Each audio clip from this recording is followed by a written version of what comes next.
Hello, everyone. Well, thank you very much for joining us. These are our results for the first half of 2024. Quick intro to who we are. My name's Evan. Some of you may know me. I'm a silicon engineer by background. I founded the Raspberry Pi Foundation back in 2008. I've been running Raspberry Pi Limited, now Raspberry Pi Holdings PLC, since we spun it out from the foundation at the tail end of 2012. Hi, I'm Richard Bolt. I'm CFO. I've joined Raspberry Pi about 5 years ago. So I've been with Evan and the team through 5 very interesting years. I have the next slide, please. Just a quick recap on who we are. So we're Raspberry Pi. We build compute platforms. I think we used to say that we build computers, but really we don't just build computers. We build the computer hardware. We build computer hardware, but we also build the software that runs on that hardware. We build all of the collateral that sits around the hardware and the software and makes it usable, makes it operable, makes it convenient for customers in our various markets. Those two markets, really, the thing that we call education enthusiasts, the place that we came from as an organization, and then the world of industrial and embedded computing, which has come to dominate our volume shipments, has come to dominate our revenue over the last 5 to 10 years. We design our products almost exclusively in the UK. Almost our entire design team is in Cambridge, where we started the company. We manufacture almost every product in the UK. We manufacture we manufacture our products with Sony in Pencoed in South Wales. Since we shipped the first Raspberry Pi 1 in February of 2012, we've shipped a little over 60 million computers, and over 90% of those are exported outside the UK. Next slide, please. Some quick highlights. We'll come back to these in more detail in due course. Highlights from the first half. Obviously, the IPO was a watershed moment for us. $185 million sell down by our still largest shareholder, the Raspberry Pi Foundation, setting them up for a second decade of impact in advancing computer education among young people around the world, and a $40 million primary raise for the company, about $31 million net of fees that we intend to put towards developing our future technology roadmap and fortifying our supply chain position. Obviously, the former takes more time than the latter. We've already been able to deploy some of the proceeds of the IPO to improve our supply chain position in the aftermath of the turbulence that followed the COVID pandemic. What's been happening to us this year? H1 was the 6-month period in which we finally completed our recovery from the shortages associated with the global semiconductor shortage, with most of our products now being available in stock, with really one exception, all of our core products in stock. Like a lot of participants in our industry, while we have recovered from we've seen the back of the supply chain shortages, we've not seen the back of supply chain turbulence. So we've seen a certain amount of overstock in our downstream, larger than equilibrium inventory in our downstream channel partners, downstream OEM customers. We've seen that begin to normalise over the last 6 months, and we believe that normalisation will be largely complete by the end of the year. We haven't allowed ourselves to be distracted by the IPO. We've continued to innovate all the way through the supply chain shortage, all the way through the IPO process. The first half saw us launch our first dedicated AI ML accelerator product, which we launched the first week of June. That's the AI kit that we developed in partnership with Halo, our first cloud product, Raspberry Pi Connect, and saw the wrap of our second generation microcontroller, RP2350, ahead of the launch of Raspberry Pi in August. We've made solid commercial progress. We executed the transition, at least in our enthusiast customer base. We executed a transition from Raspberry Pi 1 to Raspberry Pi 5. We made progress on ASP expansion and on increasing the revenue, gross profit associated with accessory attach, and we were able to return to growth in our seller base. So we go to the financial highlights. So overall, I think we had a good H1. Yes, it was against a supply constrained comparative in the first half of 2023. It came into 23 really with the chips that go in, the logic chips in our boards being in very short supply. That unwound through that period, whereas in 24 we had full access to the logic chips we needed to meet demand. And as I said, the back of 23, we launched the Raspberry Pi 5. So overall, our unit volume was up 31%. It was 3,660,000. A little bit lower than we hoped for. But against that, I think the profit per board, that was a mix of more high-value boards at better margin per unit. So actually, our gross profit per unit was $8.30, up from $7.70. And we do sort of feel we were pleased with that. That was better than expected, which is why I think overall the profit for the period was very satisfying. The gross profit from that, 34.2 million, up 47%. And as you can see, adjusted EBITDA up 55% to 20.9. So our costs didn't rise as fast as our gross profit was rising. So a good position to be there. Adjusted operating profit after depreciation and amortization up 44%. Our gross margin percentage, if you take our revenue and divide it into our gross profit, that was 23.8%. That's down from where we were a year ago. We'll touch on that over the page.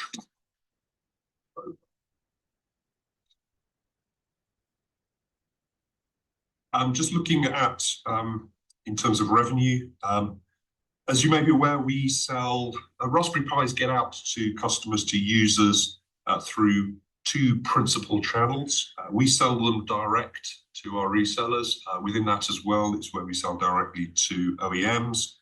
And then we also they're manufactured by Premier Farnell on the same production line at Sony, but to Premier Farnell's order, that licensee, they charge us a royalty for that.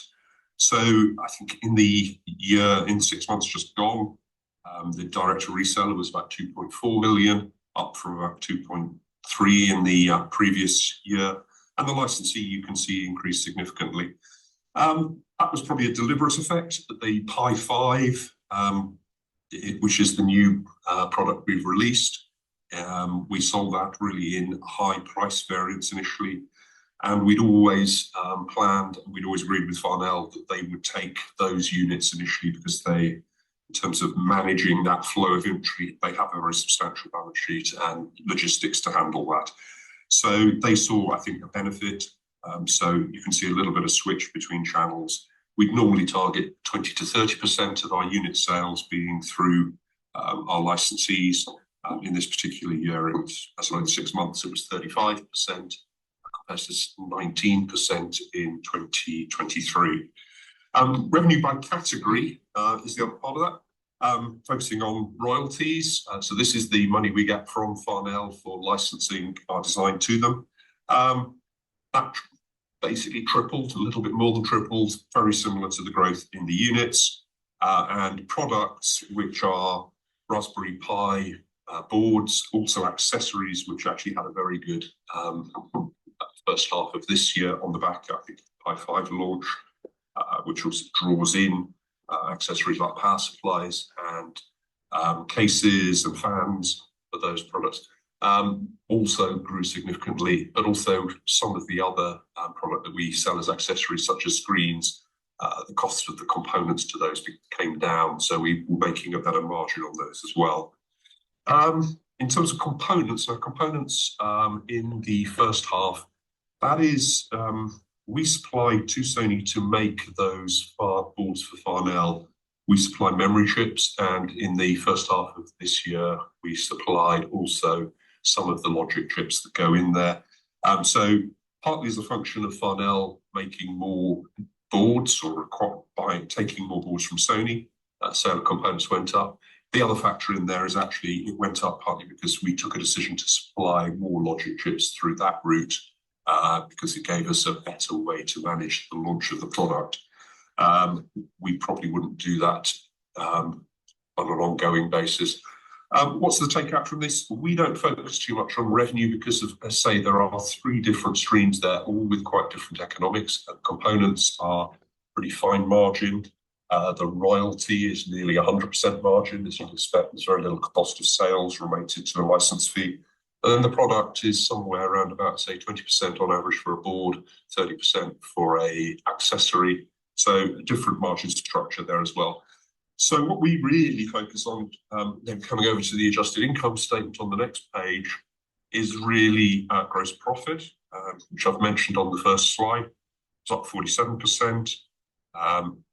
As you can see on the line underneath, gross margin percentage came down. That's because of the higher volume of components in there. And gross profit growing 47%. And you can see then we split our administrative costs. We split them between the engineering costs, the R&D costs that we do capitalize some, but these are the costs for, say, software engineering, which is something that we expense. They grew by about 45%. I think we added about another 30, well, number of engineers grew about 36%, and then we also had things like salary increases. So it grew of that order. Administration costs grew by 34%. There was some headcount increase. There was between 5 and 10% salary inflation there. But the other driver of that was actually we just got additional costs and fees, in part because as the business grows, we're doing more travel, meeting more customers, but also we're doing some work on systems, so we've had fees there. And then there is the cost of being a listed business. Our audit fees are going up, and some of our other fees have increased on the back of that. So that brought our adjusted EBITDA up 55%. Depreciation up significantly at the back of 23. We launched the Pi 5. At that point, we start amortizing all of the design costs, the product development costs that we've capitalized up to that point. So as we launched that, we started. So we have a full 6 months of amortization this year, nothing last year. That design cost us about $20 million overall. That includes the RP1 IO chip, which manages the sort of Raspberry Pi-like relationship with the world, as well as the overall design of the board. So we started to amortize that. That gave us adjusted operating profit up 44%. That brings us average selling price increased 28%. We were selling, as you can imagine, Pi 5s, which were more valuable, higher priced, so $60, $80, as opposed to some of the other products in 2023. That gross profit per unit rose 8%. It rose partly because we were selling more highly priced boards, so similar margin percentage lifts that. But it's also against that pushing. We have made less profit per board on a Pi 5 than we do on a Pi 4. The Pi 5 has a initially more expensive, $5 more expensive Broadcom chip, but it will continue to be slightly more expensive. So it is a little bit less marginful than the Pi 4. So we've seen some of that headwind as well there. And the other standout thing within gross profit was accessories. I think I was touched on earlier. With the launch of a new product, that's been very good for accessories. We made, I think, about $4.1 million of gross profit on accessories. We made per board, which is perhaps an indication of the sort of activity, $1.10 against 80 cents per board in 23. We'd be, I think, in a good place for that to continue into the second half.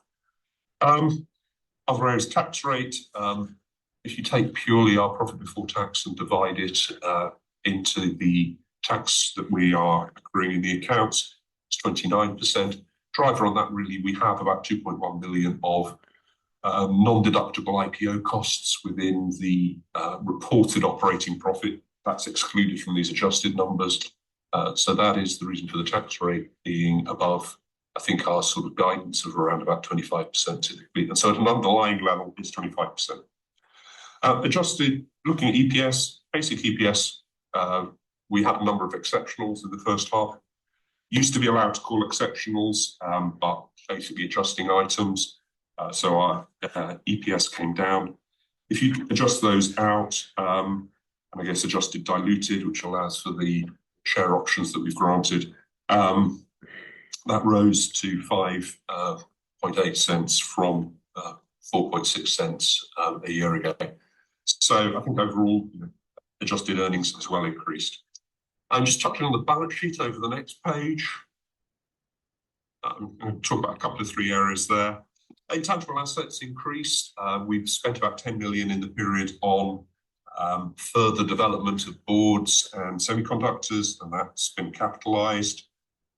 So that's increased compared to December 23. Our inventory at the end of June was about 146 million compared to 108 million at the end of 23. At the end of 23, we had about $35 million of memory that we had bought in December, which gave us a very good position coming into this year, where despite memory prices, spot memory prices increasing quite significantly, we were locked in at the very attractive rates that were there at the last quarter of 23. Coming into 24, where's the growth come from? We've added a little bit more memory. We've continued to see opportunities to buy memory, tactical sniping, you may say, but we've seen, despite prices rising by about 50%, we've still found on occasion vendors willing to sell to us at price per unit, not dissimilar from the previous year. That's put us into a good position where probably going into memory purchases are probably covered through the first half of 2025 now, compared to, I think at the time we were giving guidance, we thought we would be covered really to the end of this year. So that's given us some more confidence on margins for next year. So we've spent probably about 5 million there. We've got about 10 million of other components. We have had a deliberate policy of accumulating some logic chips. We still remember the experience of over 18 months to 2 years ago being so badly constrained, and really the distress that caused to key customers that we couldn't supply everything they needed. So we are always accumulating some of those. There's probably about 10 million of those.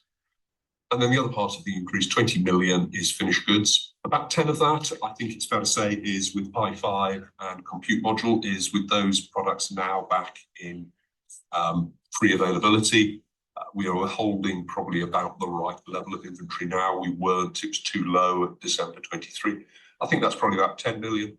The other 10 is where we've seen this overhang of inventory within the channels, therefore the slowdown in our sales, say areas like Pi 3 and Pi 4.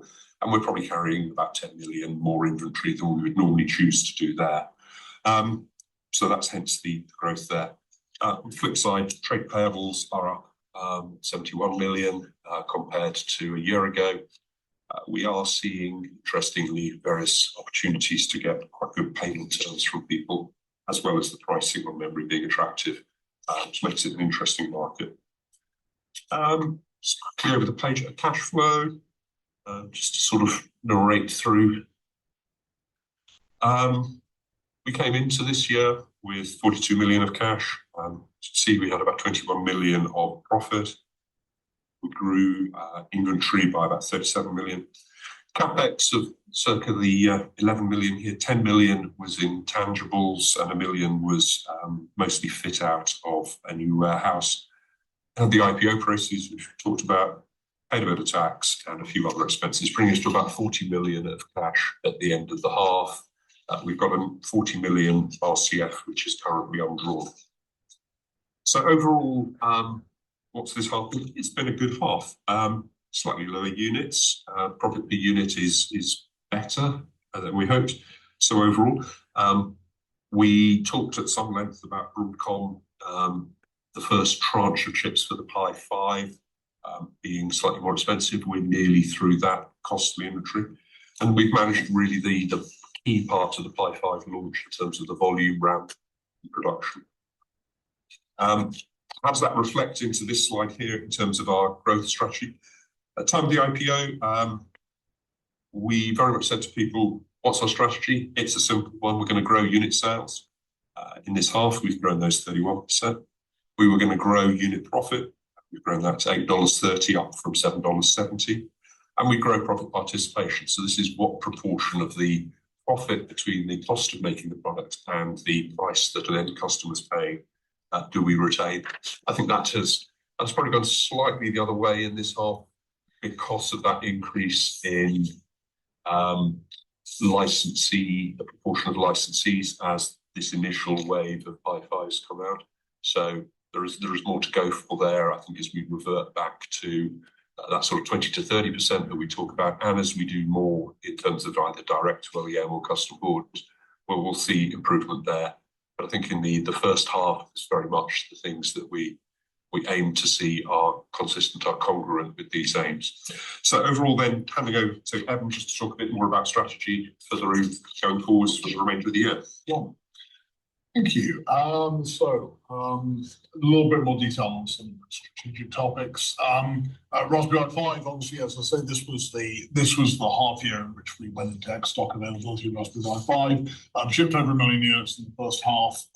That's a pace of transition that's comparable to historical benchmarks, particularly the transition from Raspberry Pi 3 to Raspberry Pi 4 in the second half of 2019 and first half of 2020. This is a Raspberry Pi, obviously a vastly more performant product than its predecessor. Roughly 3 times the performance of Raspberry Pi 4, roughly 150 times the performance of the original Raspberry Pi 1 from 2012. But it's not just a performant product.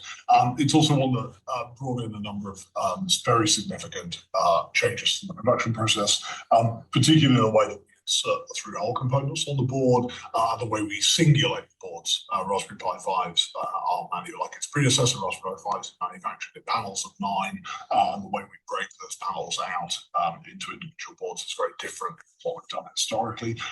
Both of those were introduced in order to reduce manufacturing cost, but they also have the side effect of increasing manufacturing quality to the point where we actually see 50% lower early life failure of Raspberry Pi 5 compared to its predecessors. The expectation is that we will roll those production improvements back at least to Raspberry Pi 4, possibly not to earlier generation products, as those products continue to taper off into a purely industrial legacy use case. Next slide, please. I'll say 2024, in addition to being an IPO year, really for me is a year of new product launches. People have been doing the first of these, the AI kit that we launched in the first week of June. Obviously, people have been doing things that you would recognize as artificial intelligence and machine learning since the launch of the first Raspberry Pi back in 2012. But the AI kit is the first time we've produced a first-party product which is targeted at that set of use cases. The first time we've put our logo on an AI-centric product. The kit is the fruit of our partnership with Halo, bundling the 13 TOP H8L accelerator with our M2 hat. Provides the connectivity to the Raspberry Pi 5 PCI Express bus. We've seen very, very robust demand for this product. When we launch products like this, accessory products like this, it's always a little bit hard for us to tell whether these are going to be niche products or whether they're going to be mass market products. I think our conclusion is this is a mass market product. Currently, it's a mass market product, which is targeted at the enthusiast, like almost all of our products in the first months of its life. It's been adopted by the enthusiast community. We do believe that there are compelling industrial and embedded use cases for this technology, and that this product will transition across, as so many of our earlier products have. This product will transition across to that market over time. It's also the first of many. This is not the last AI-focused product that you'll see from Raspberry Pi. It's not even the last AI-focused Raspberry Pi product that you'll see in 2024. We do believe in this as a use case for our products. And you'll see more of that from us going forward. Another thing that we launched in May, Raspberry Pi Connect. For us, software, Raspberry Pi has always been an enabler. Software has always been something that runs on Raspberry Pi hardware. It's always been a cost center for us. It's never been a profit center for us. It's never something that we have attempted to sell to our users. It's never something we've attempted to sell separately from the Raspberry Pi hardware. The things that are made of bits are costs. The things that are made of atoms are the profit center. Raspberry Pi Connect is a departure for us, but retains a lot of the kind of core philosophical elements of the Raspberry Pi value proposition. It provides a secure and easy use remote connectivity capability for Raspberry Pi hardware to our enthusiast and increasingly our industrial customers. This is our first piece of software that doesn't run on the Raspberry Pi. So it's the first piece of software that has a substantial cloud component. It will also, in due course, as we roll out features, it will always be free for our enthusiast customers, but for our industrial embedded customers, as we roll out features which are specifically tailored to their needs, it will be the first time that we are charging people money. It will be the first time that we have a recurring revenue stream for Raspberry Pi products. It will be the first time that we charge people money for a product which is made of bits rather than a product which is made of atoms. This is currently in public beta. We've had over 50,000 users sign up for this product since launch in May. We've seen strong interest both in the base product from our enthusiast customers, but we've also started to see, as I say, interest in and willingness to pay for enterprise-specific enhancements to this product. And you'll see those from us over the next year. And finally, of course, we continue to innovate in silicon. Raspberry Pi Pico 2, which we launched in August, is powered by a second generation microcontroller platform, RP2350. That's our second microcontroller. It's our fourth silicon product after RP2040, first generation microcontroller, RP1, the I/O controller in Raspberry Pi 5, and RP3A0, which powers the Raspberry Pi Zero 2 product. This offers more performance than its predecessor, but also improved interface and functionality. Some of the security features which make this the first time a first-class product for a very, very broad range of embedded and industrial use cases. And it does all of those things while retaining almost complete compatibility with its predecessor, RP2040. Quick look at our go-to-market priorities in the second half of this year and into 2025.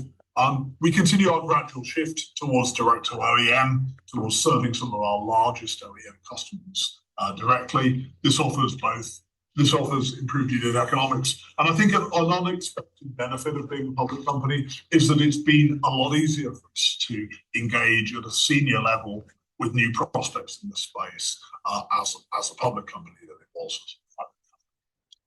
As I said earlier, we've resumed expansion of our reseller network, our approved reseller network. This is the primary way in which we meet our customers. We had to pause the expansion of the approved reseller network in 2022, not because we felt we had approved resellers covering every geography and every vertical, but simply because we had a finite supply of Raspberry Pi product. Spreading that finite supply ever more thinly across a great number of resellers didn't like a respectable thing to do to our existing and very loyal AR partners. With the return to supply, we've been able to return to growth in the AR network. We've recently added an reseller. And this is not purely new markets. This is in markets which you might sometimes consider to be mature for us. We've added resellers in France over the last 6 months. We've added resellers. We added a large industrial reseller in Poland. And we will continue to do this when there are geographies or verticals which we feel are underserved by the existing network. And finally, we continue to make those investments in selective investments in increasing sales resource, again, targeting underserved geographies and verticals. And in particular, we have a focus on leveraging some of the capabilities of our major distribution partners. Our major distribution partners have large demand creation capabilities, which we are able to tap into to sell Raspberry Pis, particularly into the industrial and embedded space. Slide. What does this look like when we get it right? Well, the Heathrow digital signage deployment is a great example, a great recent example. Flight information display systems are the screens that you see when you're outbound at the airport, tell you how late typically these days tell you how late your plane is going to be. The platforms at Heathrow until very recently ran for roughly a decade old, and it was a challenge to modernize and improve these platforms with the best possible price performance. We have a very long-standing valuable partnership with Sharp NEC, provider of digital signage platforms, and the solution that's been deployed at 2 terminals and deployed across the rest of the estate over the next year or so consists of Sharp NEC display platforms powered by Raspberry Pi Compute Module 4. Why is Raspberry Pi selected for this opportunity? we're providing products which are flexible, adaptable, secure, and critically manageable, which had a low acquisition cost, so both a low hardware cost and an open source operating system which did not require license fees, and a low running cost. Contributors to that are both high reliability and therefore a lack of requirement to constantly replace a fully solid state solution, which is extremely reliable and require replacement over the assumed 10-year lifespan of the platform, and low electricity consumption. So low running cost there. Longevity, this is one of many examples of design where a commitment to longevity in our platform was central to being able to go out and win. Raspberry Pi Compute Module 4, in this case, is guaranteed to be available until 2034, and you're seeing increasingly 15 to 20 year availability guarantees becoming a feature of our products at launch. Where's the opportunity here? Well, there's an opportunity, as I say, to complete the rollout of flight information display systems across the entire Heathrow estate. There's a separate opportunity to go and win the baggage information display systems, which tells you where your baggage has ended up. I spent a very enjoyable couple of hours staring at a baggage information display system in Terminal 4 on Sunday evening. And this really is a proof point for future. This really is a proof point for future wins at other airports.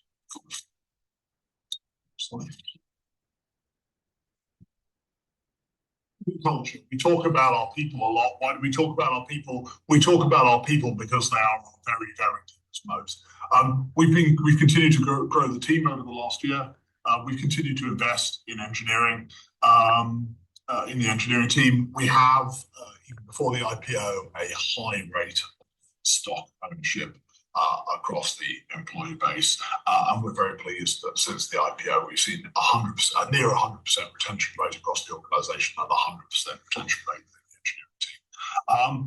I think the thing that has probably changed in our approach to the team and our approach to recruitment over the last couple of years, we've got a lot better at recruiting graduates. Historically for us, recruitment has focused on relatively senior hires, relatively senior mid-career professionals. I think what we've done a lot better at the last couple of years is running internship programs, converting those interns into graduate hires.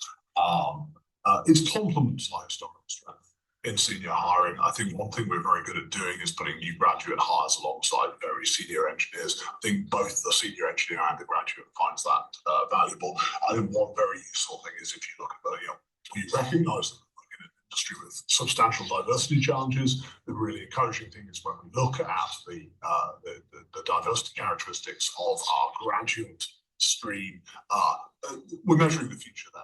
And I think the future is bright for a more diverse workforce in our industry.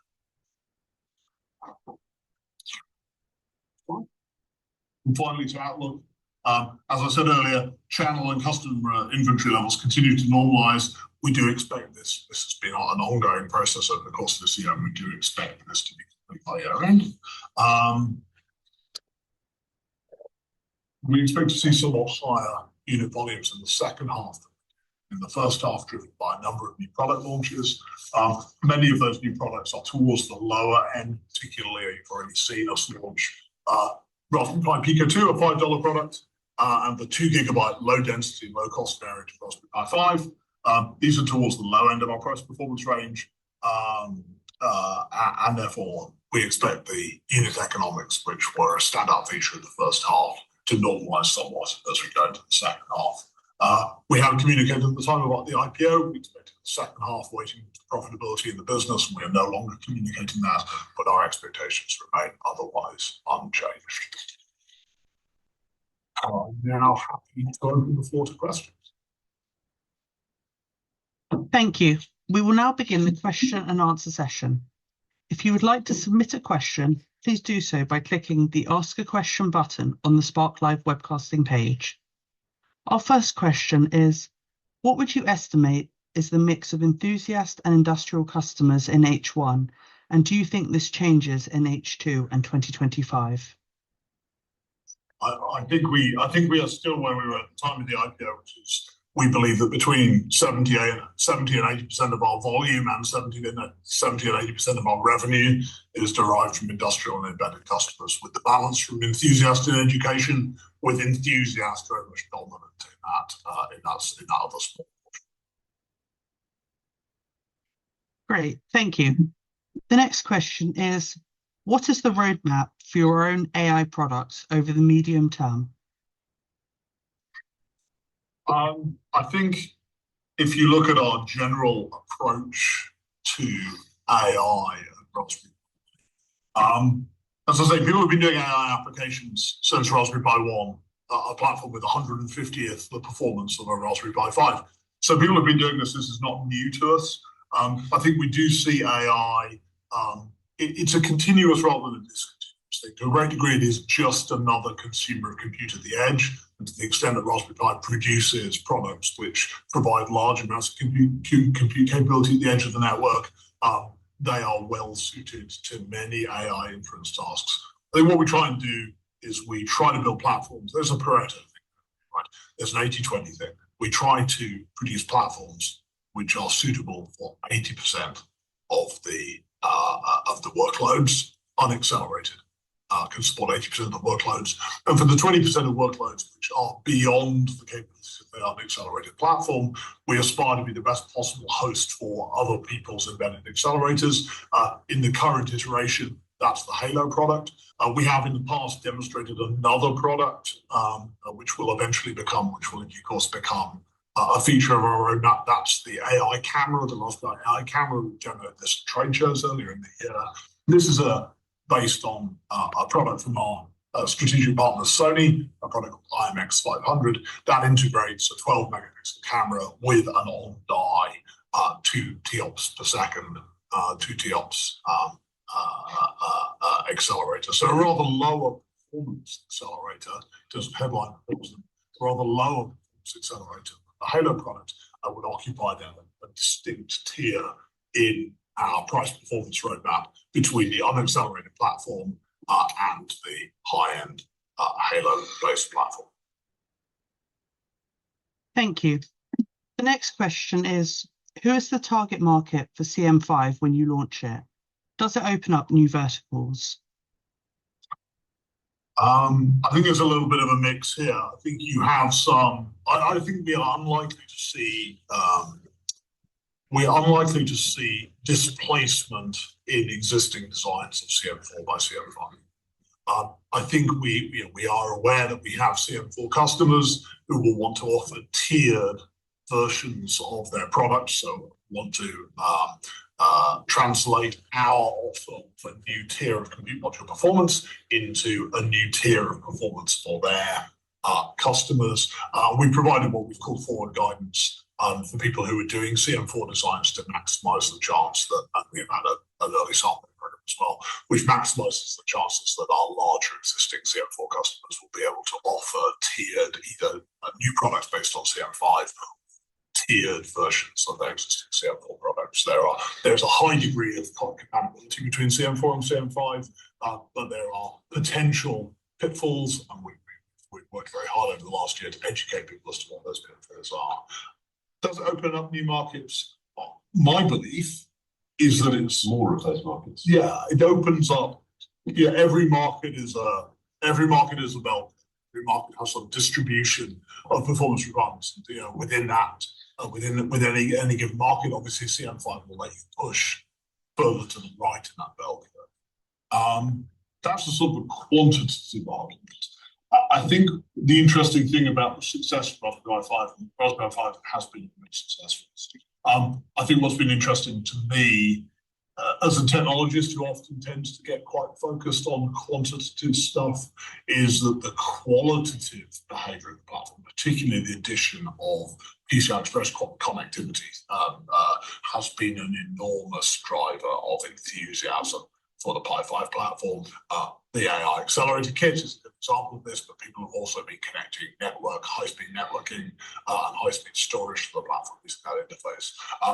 I suspect that the improvements to PCI Express connectivity in the Compute Module 5 platform will be at least as important as the to the adoption of that platform, as it has been to the adoption of the Raspberry Pi 5. Thank you. The next question is, how do you view your current and short, medium growth position is compared to your direct competitors?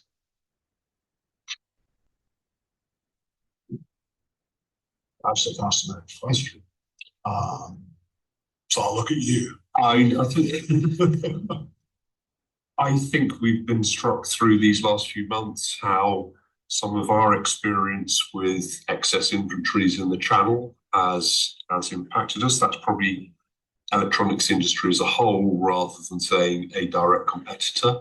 I think we would struggle to point to a direct competitor where we have that degree of granularity to say we are better or worse. But I think that the experience we've had in the last few months, it's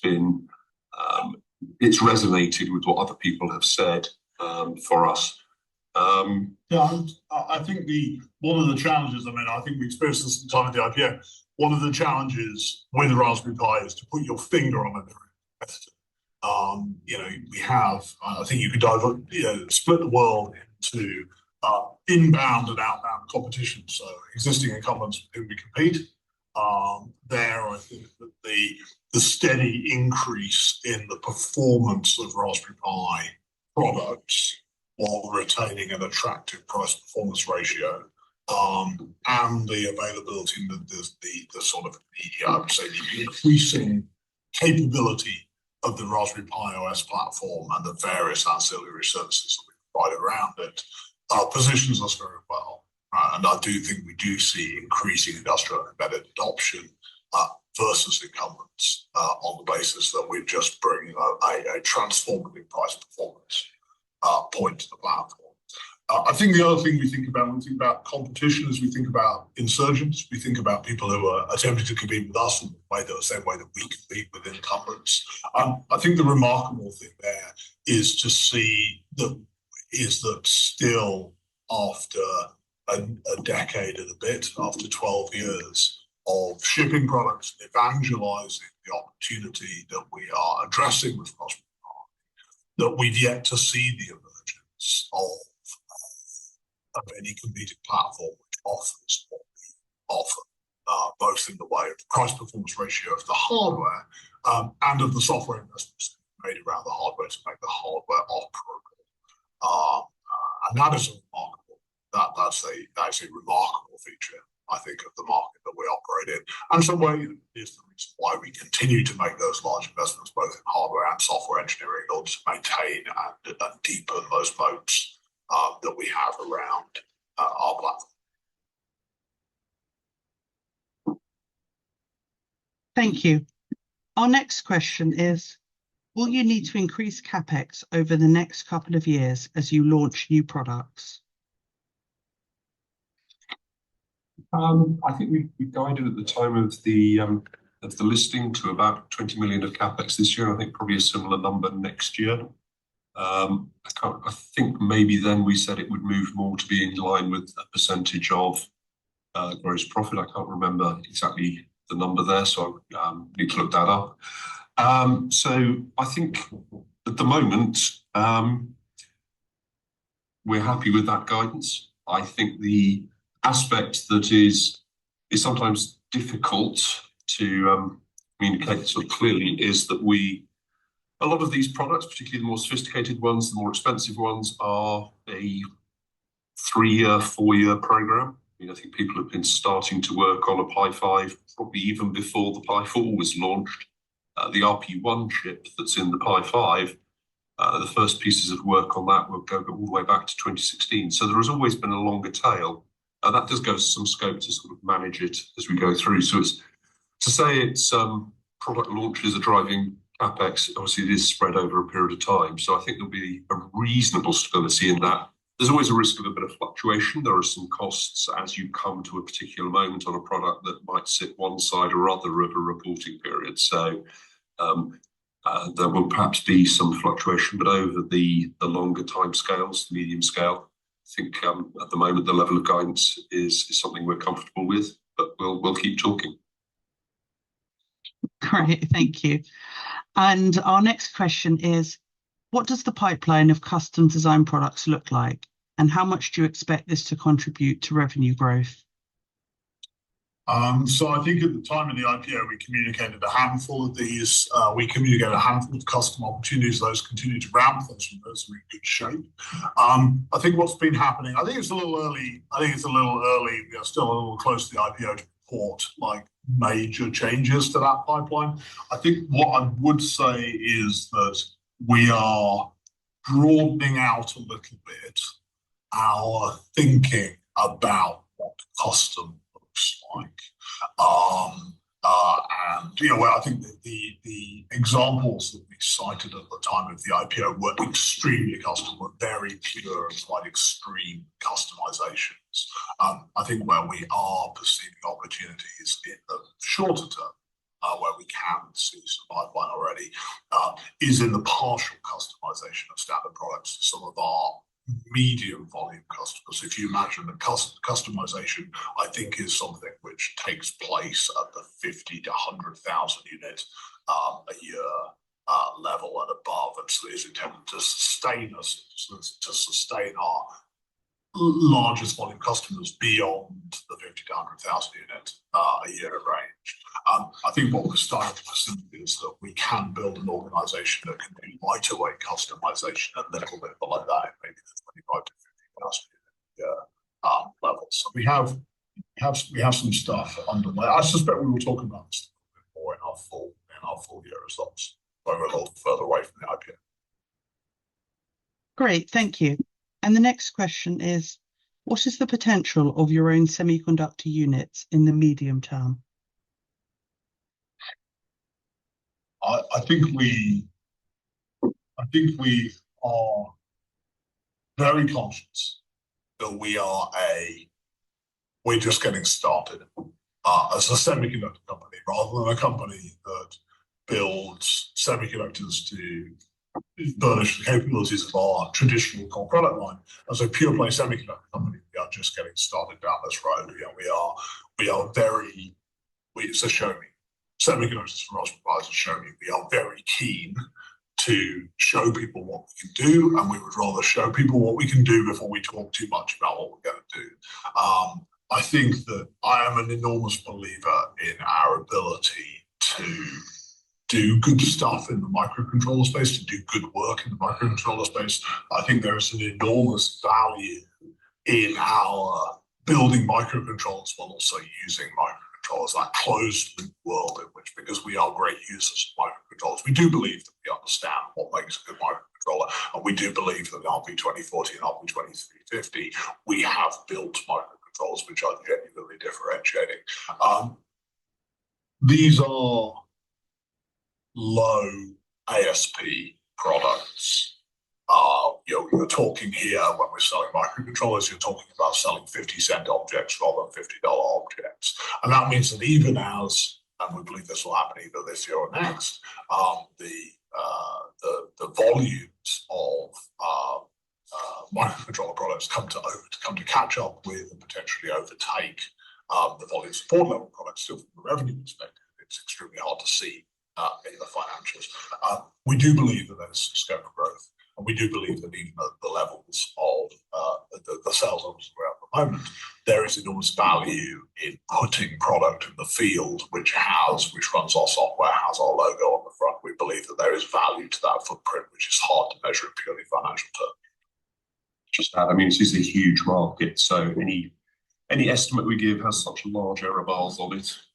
If you have 28 billion units, being wrong by a fragment of a percent, you are still a long way out in terms of units. Yeah. Great, thank you. Our next question is, can you talk about the impact on gross margin benefits from the vertical integration strategy, i.e. move to semiconductor? Let's see. Obviously it has an impact. And I think I think there's two ways. It has an impact, and it needs to have it has an impact because, of course, the cost structure of a piece of semiconductor, a semiconductor component that you can use yourself will be better than cost structure of a piece of semiconductor, an equivalent semiconductor that you buy from somebody else. So it will have a positive margin impact. I think the other argument, of course, is it has to have a positive. So it will have cost you quite a lot of money to develop, and therefore you do need to recover that expenditure through improved margins. I think if you look at the microcontroller boards, you look at the Pico products, they're both some of our highest margin products on a percentage basis, obviously not on a dollar basis because they have a low ASP, but on a percentage margin basis, they have substantially better margin structure than the traditional Raspberry Pis, the big Raspberry Pis. So I think there is a benefit there. I think we've said we don't have an aspiration to own all of the silicon, all of the same. It will never make economic sense for us to own every piece of silicon in every Raspberry Pi product. But I think to the extent that we do turn that dial up a little bit, it does come with an opportunity and an obligation to improve margin. Thank you. We have no further questions at this time. I will now hand back to management for closing remarks.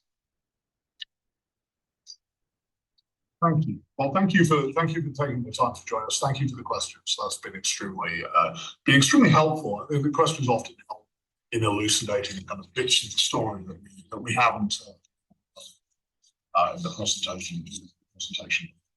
The IPO was a watershed moment for Raspberry Pi. It was a very important moment in a journey which, for the Raspberry Pi Foundation, was 15 years long, 16 years long, which for Raspberry Pi Limited was 12 years long at the point where we IPO'd. But I think it's important, I think we said on the day, it is an amazing day, but it's also just another day. The best day of, I very much enjoyed our participation in the IPO process, but for me, the very best day of the year was the 12th of June, because it was the day that I went back to the office and I went back to running Raspberry Pi. So, it's an important step for us, but it's just another step. We think there's a lot more road in front of us than there is behind us. We're looking forward to what's next. So thank you again for your time. Thank you.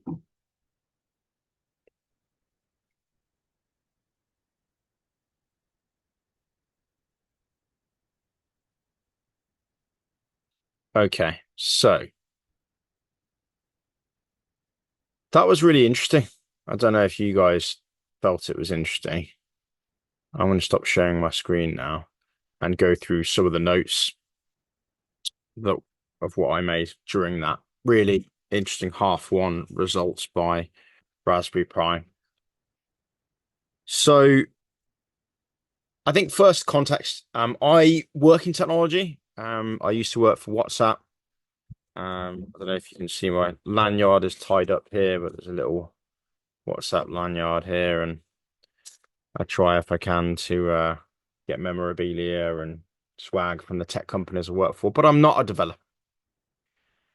However, I've been hearing about Raspberry Pis and I've known about them. They've got a very strong brand, and yes, they've been talking about this. They're a hardware business at the moment, but they're moving into software and everything in between.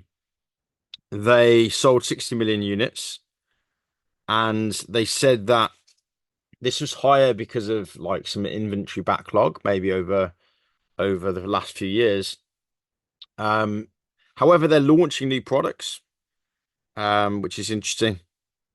They're working with big partners, Sony and this Farnell, for boards, manufacturing and sales.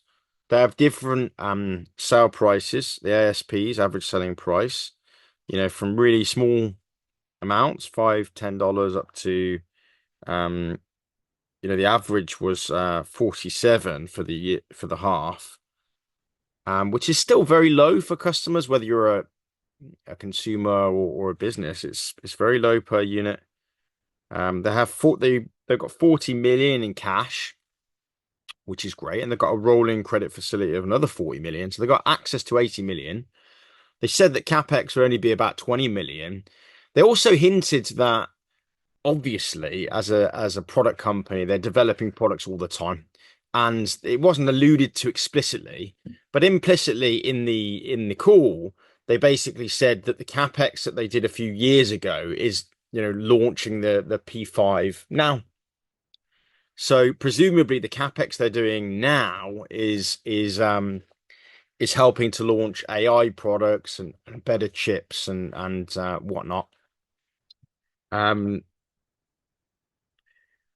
So they said like EPS is up. I think there was a slight concern. They talked about adjusted EPS and basic EPS. Some of it being a little lower due to bonuses. So that's something to look into maybe in a future video. They have good net assets of 201 million. Of course, a percentage of those are inventories, and some of those inventories are old chips. So it's questionable the lifetime value of those chips if they're sitting in inventory and they're producing, for example, Raspberry Pi 5s. What happens to the 3s in a few years' time?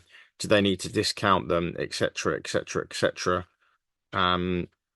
But the FD basically, or was it CFO, didn't allude to the majority of that 201 net assets being in old stock inventories. It didn't seem that worrying.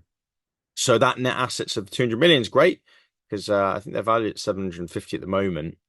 I think that's pounds. So, that's pretty good. A quarter of it, nearly a quarter of that is in net assets, which is great. They've got this new AI product that sounds exciting. If you think about AI applications, they're only growing. If you think about the success of NVIDIA and, this could open up Raspberry Pi to new markets, new use cases, both on the developers and the enthusiast market, as well as the industrial businesses that are all looking to get into AI in a cheap way. And they said that more AI is coming, so you would assume 20 million of that capex this year is going towards developing more AI services, both hardware and software. They talked about Raspberry Pi Connect, which is their first software as a service, annually recurring revenue model for businesses, which makes a lot of sense. Imagine if you're in a business and you're a developer, you don't really necessarily want to be pissing about with chips and whatnot and boards if there's a software solution where you can just pay $10 a month per user or whatever, and you can code upon that platform instead of having the hardware. And guess what? Margins for the business, like every software company, will be 80% plus, much higher than their hardware business. They've already had 50,000 signups for this. So who knows, if that is $10 a month or $5 a month, I don't know how much they're going to charge. Or maybe they'll do it yearly and they'll say it's $50 a year or $20 a year, whatever. There's a substantial revenue opportunity there, and it's likely only going to grow. Raspberry Pi, Pico 2, chips and controllers. I'm not amazingly technical on this. So, this is the first time I've really researched Raspberry Pi in any depth. Over time, I will learn more. I do like this company. I'll say more if I'm going to invest a little bit later on. But Monish Pabrai, the Indian investor who I honestly very, very much respect, mentioned something quickly about that you learn more about the companies once you've invested. So I think that's typically the case with myself as well. I learned quite a lot beforehand, but you learn a lot more once you're invested and you're following the story, as it were. So they talked about the next steps being more direct to OEMs, expanding the reseller network they talked about in France. And you can imagine they don't have the whole world there, so they've got a kind of long roadmap of expanding resellers and more selective sales resource. I assume that might be with selling into industry they talked about. I'll talk about that in a moment. Longevity of their products. They're talking about airports, so that's an industry-specific use case. And they talked about Heathrow in the UK, which is one of the top airports, if not the top airport in the UK. But they didn't it was interesting because they talked about other custom solutions being 50,000 chips minimum. I can't imagine there would be 50,000 chips in the screens in Heathrow. So therefore, I would imagine there's maybe a different selling model for the industrial use case, and maybe it's higher. I don't know. Like, would it make sense for them to sell 100 units to an airport? You know, if it's only you know, it doesn't seem like it's a huge win there, unless I'm reading it wrong. I would assume in that case that it's a B2B play and that it's more expensive because they're getting involved with specific custom solutions. Maybe there's some consultancy fees there, maybe, I don't know. Otherwise, maybe they're looking at broader expansion at the vertical level and they want to target all airports in the entire world. And that's maybe where they're thinking about this more sales resource, you know, targeting at vertical specific level, you know, whether it's airports or whether it's bus terminals or whatever. The use case I thought about was because I've recently been in hospital with I think it was a kidney stone. We were yet to see the results, but and I just thought the waiting system in a hospital is awful. You never know when you're coming and going, and a digital screening solution would be perfect.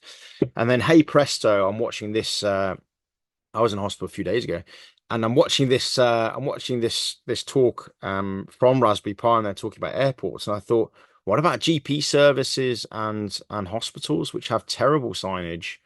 That could be interesting. I looked quickly on Google and doctor surgeries. There's 6,000+ in the UK and over 1,000 hospitals. If you imagine at hospitals there might be, I don't know, 100 screens. So that wouldn't be a bad number. That'd be 100,000 for hospitals, and maybe I don't know how many there would be in GP surgeries. Maybe one. So 6,000 for GP surgeries and 100,000 for all the hospitals in the UK. You know, maybe that's an opportunity. I don't know, but there's a roadmap there. There's a long roadmap. You know, I've just picked hospitals, GPs, and they're talking about airports, but there's probably a bunch. You know, hardware and software needs are pretty deep and pretty broad across whole sections of the economy, both business, corporate, government, public sector, etc., etc. They talked about higher volume in H2, but it mostly being on lower ASP products, so potentially lower profits, or they talked about it normalizing. So we'll see what that means. B2B opportunity, I think I've underlined it. I think it's huge for them. They've been a B2C. It looks to me like they've been a mostly B2C brand. They say they have a moat, which sounds interesting because there's low competition. No one's been able to kind of match their hardware, and now they're entering into software as well. You know, and I suppose with the Raspberry Pi Foundation, they've been in software for some time, but maybe not charged for it. So I think it is bloody interesting. You have they're now a public company. They have money from the IPO. They have a rolling credit facility. They're producing new products. Each product they produce, you would imagine enthusiasts would buy, and a section of the industrial or B2B opportunity might upgrade every so often, especially if it's a net new capability and not just an incremental increase, you know, like you know, an actual net new product with new features, such as the AI product or the AI camera product or software as a service platform. That means you're getting a higher share of wallet at the consumer end and at the business end, and that is going to increase revenue and profits substantially. They also talked about owning more of what goes on to their hardware. So talking about microchips as well as more of the silicon is what they said on the chip. So I assume they have a long supply chain with a bunch of people and companies involved. And maybe over time they want to add more of their own production capabilities and facilities, maybe as an overhang from you know, the pandemic and the supply side critical stresses of the last couple of years. Maybe they've decided as a company they want to own more of that supplier stack, more of that production stack internally.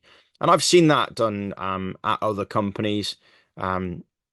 A family friend in Birmingham ran his own factory, quite a substantial business actually. He's been around for 50 years. And not only did he produce his own components, but he actually even made his own bolts and nuts. And I think he custom built some of the machinery like it. And I had a tour of his factory a few years ago, and I thought, this just means that you're very bespoke and you can control the whole process. And I think as a manufacturing company, and that's big for manufacturers. I mean, software companies don't think this way. I don't think they often don't mind having lots of suppliers and understanding that that's part of doing business, because it's too hard to scale software. But manufacturing, on the other hand, I think that's something that Raspberry Pi over time could own more of their production line, and that would increase gross margins even more. I did think that the purchase price is so low, probably because they're used to dealing with young developers. But as developers increase in age, and salaries for software engineers have skyrocketed over the last decade or more, and also corporations are now spending more on software and hardware than ever. I think the opportunity is so large for Raspberry Pi in terms of the consumer end, the business end, in terms of current and future share of wallet, or share of expenditure for consumers and businesses. And the product ramp that I talked about earlier, with we don't know what they're going to be launching, but the AI stuff, and the software platform being, having such high margins for software, increases their moat and increases their annually recurring revenue, which in the future will allow them to produce better products. So you've got this really interesting flywheel of, more products, more volume, more software, which allows the business to invest more in owning the manufacturing and lowering costs, increasing profit margins, and creating more R&D for more products and more software. So, and more industrial custom solutions and whatnot. So I think Raspberry Pi has an extraordinarily long runway. At 20 million earnings for the half. If they say it normalized lower, they didn't really say if it was going to be lower or higher. So maybe when they talk about normalizing, they might be talking about a similar percentage to last year rather than comparables on the H1. I don't know what that might look like. Maybe it's half of the 20, maybe it's 10, or maybe it's baselined at 20 again, so it's not going to increase, but maybe it's 20 and 20. Who knows? They didn't say. But let's just say it's 10 in the second quarter, in the second half, sorry. So that would leave it at 30 million earnings, and they're valued at 750. So it's just over 20x, whatever it is, 25x PE. But then you've got 200 million of net assets, and you've got the bloody long runway, of all these different things, and it's a global company. So I think it's really interesting. It's not a PE of one type company that Monish Pobrai, might talk about. But earnings grew about 50%. Not at the EPS level, but at the profit level and whatnot. Revenue and profit is going up quite a lot. So let's call that about 40-50% a year. That means it's doubling every year and a half. So that means if you think about it from a PE ratio, it's basically halving every 2 years. So if it's approx 20 now, if you remove the net assets, it's 10 in 1 year. And it's 5 in 2 years, and it's 2.5 in 3 or 4 years, and it's 1. It would go down to a PE of 1 in about 5 years, right? If it keeps growing at its current clip rate, and who knows? They did say it's the start of the journey, so that gives some kind of optimism there. Obviously, all companies are optimistic. They try to be optimistic on on earnings calls, especially when they've just recently IPO. They don't want their stock to plummet, and all the software engineers that have got stock options to moan and be depressed. And it does happen. When I was at Meta, stock price was very low, and everyone was down, and I think it affects productivity. So I understand the need to be positive. Nevertheless, I think that there's reasons to be positive. On product, as I mentioned, on the roadmap. So it's interesting. I don't know as much as I should potentially know about Raspberry Pis. I did play around with the Raspberry Pi Foundation product yesterday. I'm not a developer, so I used the very, very, very basic Spark technology to spend 10 minutes coding up a little animation, which was fun. My daughter is at the moment, at least at the time of recording, she's a baby, but she's exceptionally bright. So it's something I'm thinking in the back of my mind. She likes things like this, and maybe she might want to get involved in coding something like this, a fun game or something, or me doing it with her in the future. I wonder if many developers and enthusiasts think like that. That kids are learning coding in school and whatnot. And I wonder if schools might buy Raspberry Pis in the future. I don't know if they already do. They didn't allude to it. Who's buying it? That might be interesting. I haven't looked at the annual report as yet. I may do that in the future. If you like this video, do give it a thumbs up and like, and consider subscribing. I've got lots of these types of videos. I do cover listed equities, and I try to analyze in this depth and more for listed equities, and also private angel investments, which you can invest in most of the time via platforms. So I do analysis on those as well. Heads up, and for full context, I'm not investing as much in angel investments. I have invested a significant percentage of my net assets, net liquid assets were invested in angel investments, and I'm comfortable with the level that I've got in angel investments.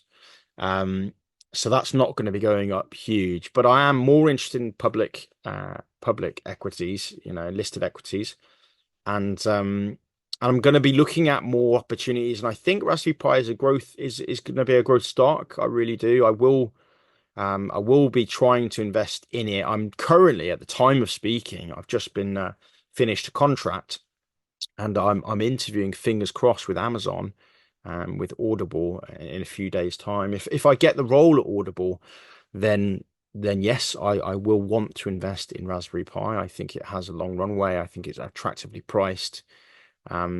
Is it as cheap as it could get? No, it could go down. The UK stock market is volatile and underloved and underserved, and people are investing mostly in index funds and the American tech stocks.